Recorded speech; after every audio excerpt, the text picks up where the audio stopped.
যখন আমার মৃত্যু হবে, যখন আমাকে কফিনে করে কবরের কাছে নিয়ে যাবে,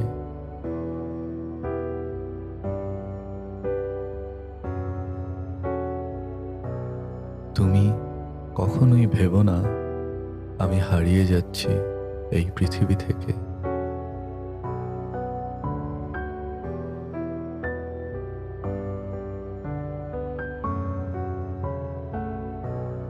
আমার জন্য অশ্রু ফেলো না, আমাকে ভেবে আর্তনাদ করো না, দুঃখকে স্পর্শ করতে দিও না।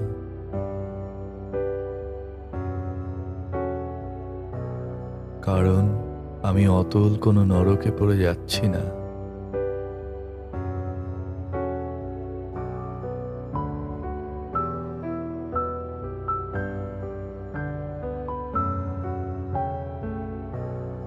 যখন তুমি দেখবে আমার মৃতদেহটা নিয়ে যাচ্ছে,